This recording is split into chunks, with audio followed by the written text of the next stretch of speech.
Uma das maiores ansiedades, o maior anseio do homem é a revelação de Deus a ele. Durante a história da Bíblia Sagrada, nós encontramos o homem em busca de Deus, querendo que Deus se revele a ele. É isso que trataremos nesta lição. Olá, paz do Senhor, eu sou o pastor Emílio Englen e estamos aqui para mais uma lição da Escola Bíblica Dominical.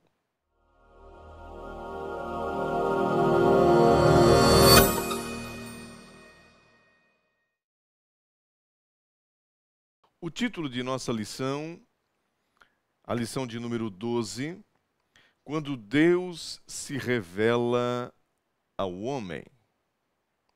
O nosso textuário encontra-se em Jó 40 e verso 6, que diz o seguinte: Então o Senhor respondeu a Jó desde a tempestade. Uma outra tradução, no meio de um redemoinho. A verdade bíblica inserida em nossa lição, a verdade prática, diz o seguinte: mesmo transcendente e distinto de sua criação, Deus se revela ao homem mortal. Isto é, Deus também, além de transcendente, é imanente. É importante fazer menção, todo professor que estiver assistindo essa aula, dos versículos e da leitura bíblica em classe, que nós vamos encontrar em Jó 38, Jó 40 e Jó 41, e os respectivos versos ou versículos, tá certo? Então, vamos para a nossa lição com um objetivo geral: mostrar que Deus se revelou ao homem para mostrar-lhes seus propósitos. Deus tem um propósito com a humanidade, tá certo? Vamos lá então, nós temos a nossa introdução, que vai falando da revelação de Deus. Introduzindo a nossa lição, nós vamos falar que após ouvir os discursos insensíveis, cansativos, contraditórios, sem piedade de seus amigos, Jó agora é visitado por Deus. Que maravilha! Como Jó ansiava este momento. Deus se apresenta a Jó fazendo perguntas. Mas isso veremos a seguir. Ele não chega acusando o patriarca. Ele não chega reprovando e colocando-o em uma situação constrangedora. Não colocou-o para baixo como fez os seus amigos. Mas note que no verso 3, observe bem que no verso 3 ele manda Jó cingir os seus lombos como homem. Parece que não, mas percebe-se que Deus está colocando Jó para cima, ao invés de para baixo, como seus amigos fizeram. Ele está dizendo: cinge os teus lombos como um homem, fortalece. Deus queria que ele se colocasse numa posição para que Deus pudesse falar com ele. Jó estava esperando ansiosamente a manifestação de Deus. E isso aconteceu. O silêncio de Deus estava torturando a mente de Jó. Ele fala isso lá no capítulo 30 e o verso 20, quando ele diz o seguinte: clamo a ti, tu, porém, não me respondes. Estou de pé, porém, tu não atentas para mim. Ele faz menção disso. Mas agora chegou o momento que ele esperava. Deus vai falar. Deus não vem trazer respostas a Jó. Deus não vem dar satisfação a Jó de seu sofrimento. Deus não precisa dar satisfação a ninguém do que está fazendo. Ele é soberano. Através de perguntas, ele vai mostrar a Jó a sua grandeza de uma forma tão tremenda para que Jó possa resgatar a sua visão de Deus, aquela que foi obscurecida pelo sofrimento. Enquanto isso, Jó vai sendo desafiado a comparar sua habilidade e a sua sabedoria com a sabedoria divina. Nós vamos para o tópico de número 1. Nós vamos tratar nesta lição sobre a revelação de um Deus pessoal. O segundo tópico, de um Deus sábio. E o terceiro, de um Deus poderoso e justo. O primeiro diz a revelação de um Deus pessoal.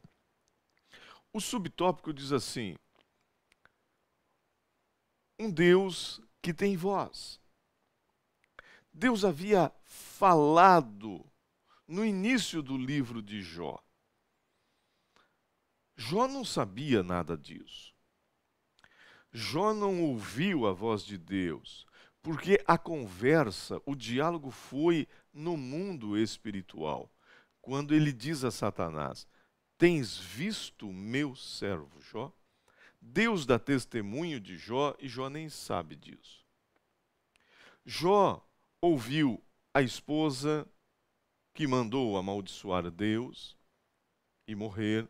Jó ouviu seus amigos que trouxeram perturbação à sua mente, mas para Jó, Deus estava em silêncio. Apesar de estar presente em todos os momentos, Deus estava em silêncio. Agora, Deus não manda um mensageiro, Deus não manda um profeta, Deus não usa um de seus amigos. Ele mesmo vai pessoalmente falar com Jó.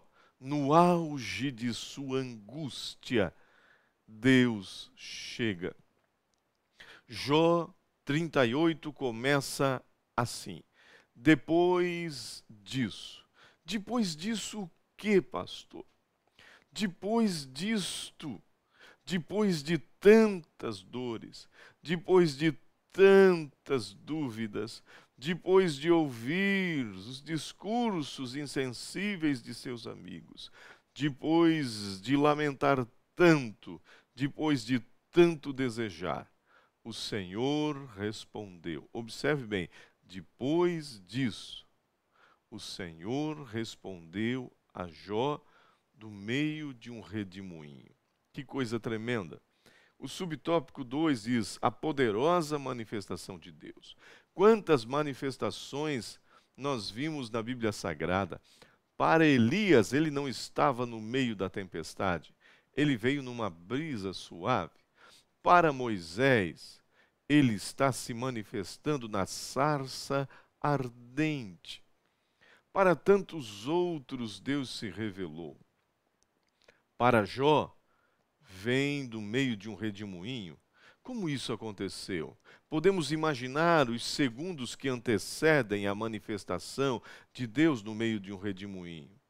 Diz a ciência que um redemoinho começa com um vento a soprar, um vento quente, que vem e toca o solo quente, que por sua vez entra em contato com a terra quente, vento quente, e forma um redemoinho.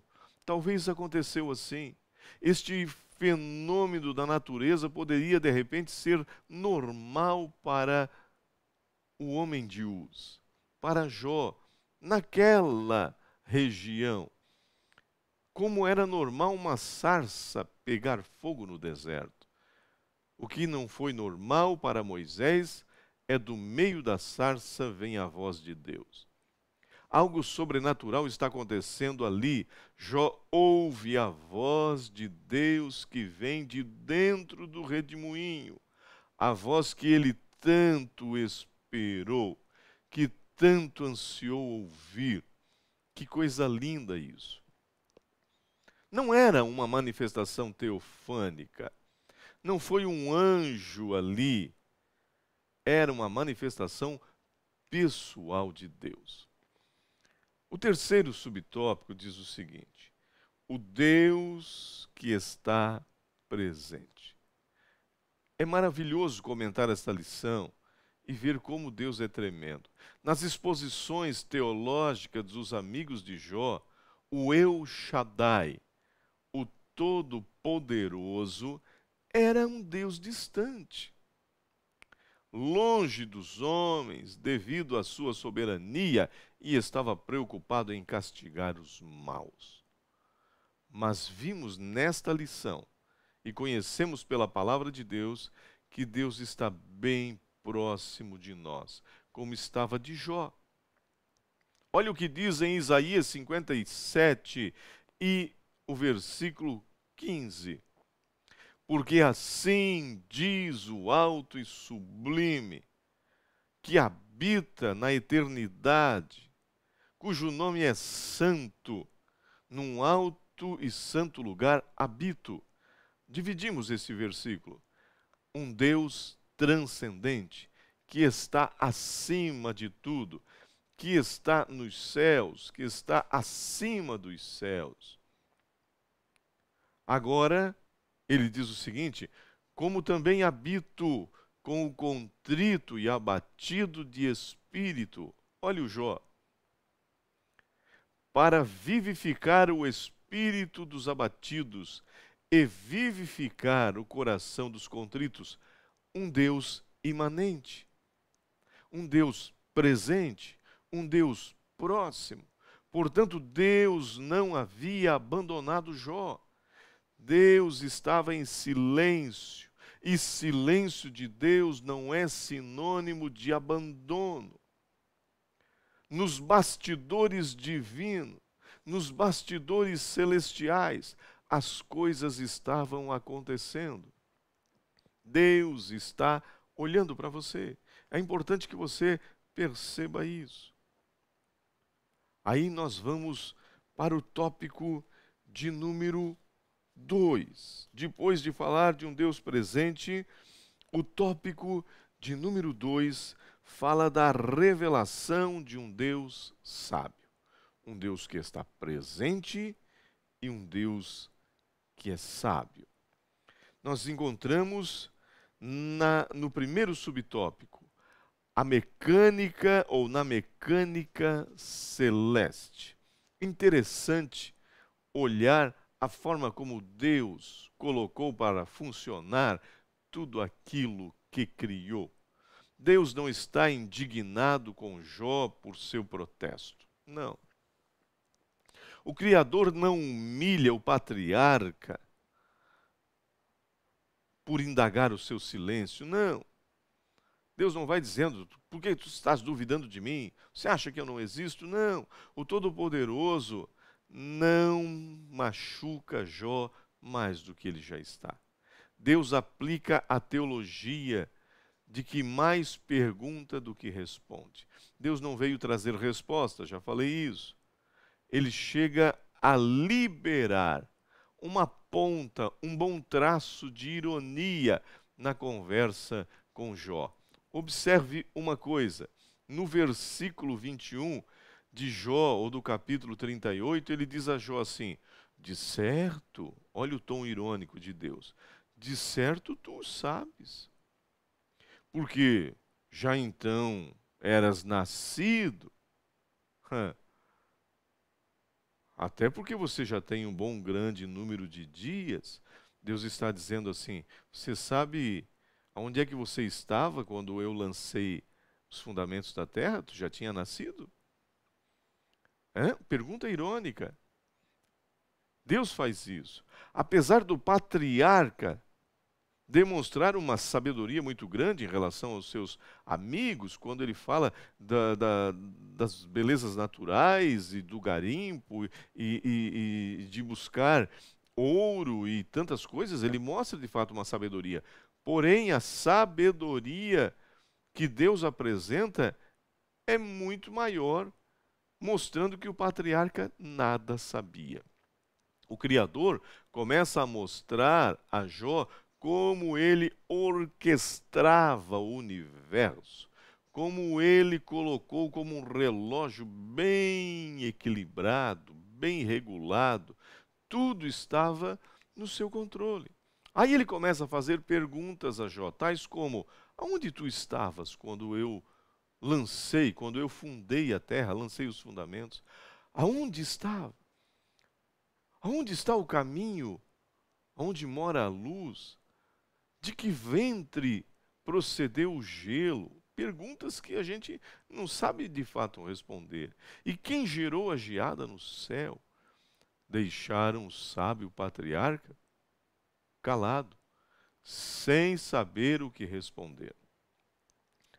A dinâmica da vida, o segundo subtópico. Primeiro, a dinâmica celeste. Deus está tratando de coisas que parece que surgem no espaço, mas ele está dizendo: e o que está na terra, eu cuido também. Observe bem, na continuação da fala divina, vemos uma sublime exposição sobre o reino animal, o reino alimário. Ele vai fazendo uma comparação tremenda. No mínimo 10 animais são citados por Deus, são mencionados. Deus está dizendo a Jó: eu conheço o comportamento desses animais e eu conheço o instinto de cada um deles. Perguntas tais como: como tudo foi criado? Tu sabes? E depois de criado, como tudo isso foi preservado? Quem alimenta esta criação? Quem sustenta? Deus, em sua infinita sabedoria, criou o que a biologia chama hoje de protocooperação. O que é uma protocooperação, pastor?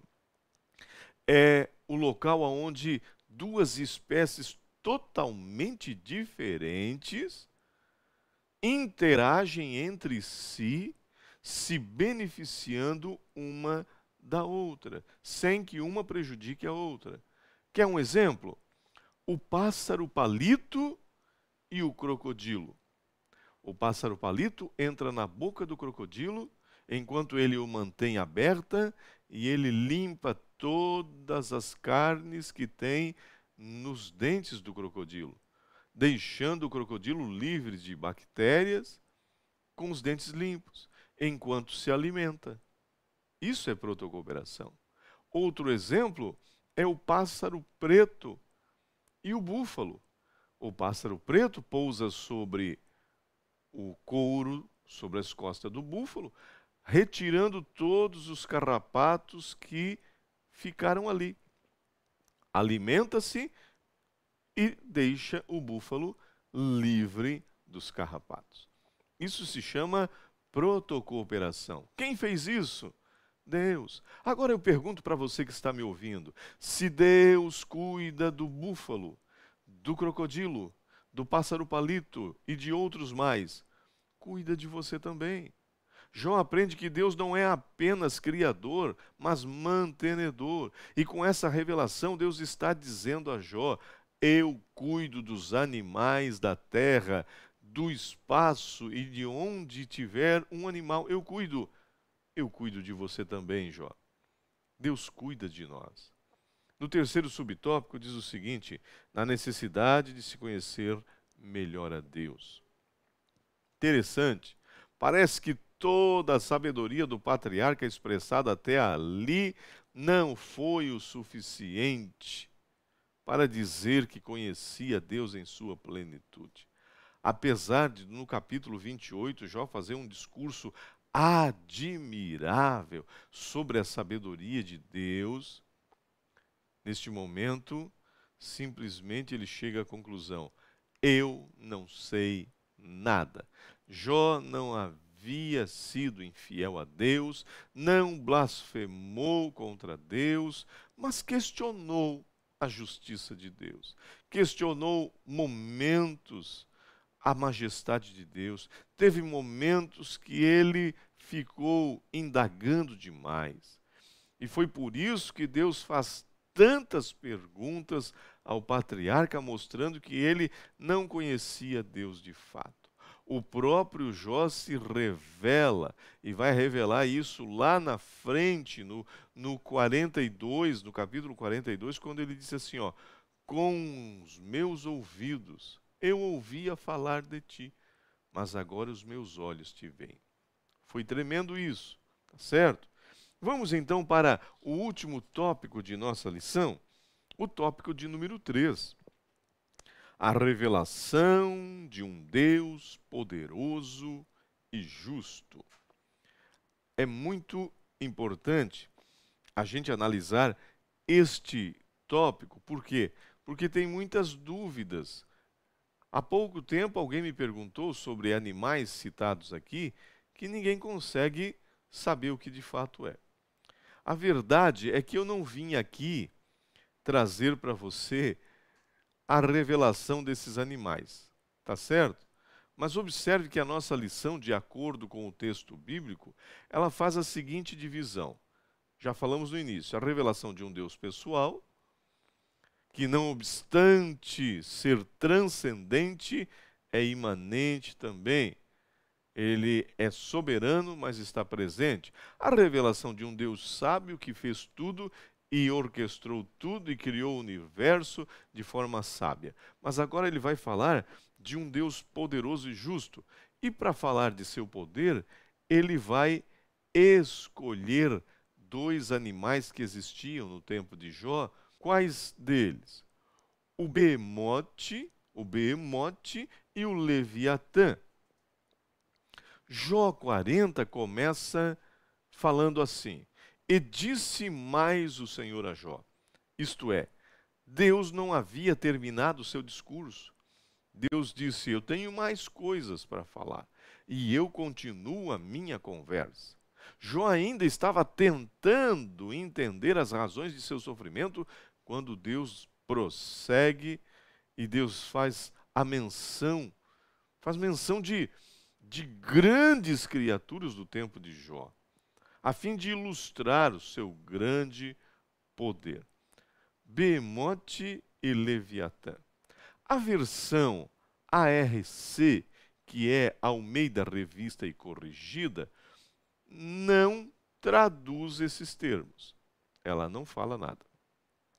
Já a versão ARA, a atualizada, traduz os termos por hipopótamo e crocodilo. Podemos afirmar isso? É a versão. Mas se nós analisarmos Jó 41, verso 18 e 19, se a gente ler esses versos, a gente vai chegar à conclusão que era um dragão. O Leviatã era um dragão. Mas eu também não estou trazendo nenhuma afirmação para você aqui. Isso é apenas uma suposição, ok? Deus descreve esses dois animais com o propósito de ilustrar um princípio de grande valor, que seria o seguinte: Jó, se você não entende os atos de minha criação, como poderá entender os atos de minha justiça? Olha só. Tudo que é de mais forte e poderoso neste universo, como o Leviatã, o Behemote, eu domino, eles são subjugados ao meu poder, eu controlo tudo, até essas coisas monstruosas. Então eu quero que você saiba que esta prova que você está passando está no meu controle. Foi isso que Deus quis dizer a Jó. É importante você conhecer isso. O segundo subtópico de nossa lição, e o último, vai dizer o seguinte: justiça e graça. Claro que falando da justiça divina e graça divina. Jó se submete em silêncio, humildemente silencioso diante das perguntas de Deus. Ele diz, eu ponho a minha mão na boca para não responder. Jó entende que é bom ficar calado. Jó era um homem justo. Jó, sim, era um homem justo, porém a justiça de Jó era infinitamente menor. e incomparável à de Deus, a justiça divina. Errou ao questionar a justiça divina. Ele questiona: por que estou passando isso? Por que Deus está fazendo isso comigo? E por isso Deus o coloca numa situação em que ele fica sem resposta para qualquer pergunta feita pelo Criador. Jamais ele poderia comparar a sua justiça com a de Deus, nem tentar se justificar. Por mais justo que somos, só a graça de Deus pode nos justificar. Somente a maravilhosa graça divina. Vamos concluir a nossa lição?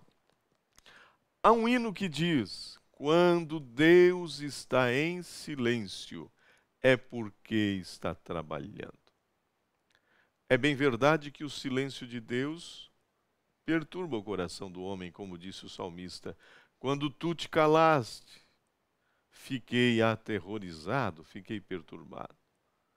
Jó, dominado pelo sofrimento e pelas palavras duras dos amigos, teve a impressão que Deus também havia abandonado, que Deus não estava perto dele. Mas Deus estava.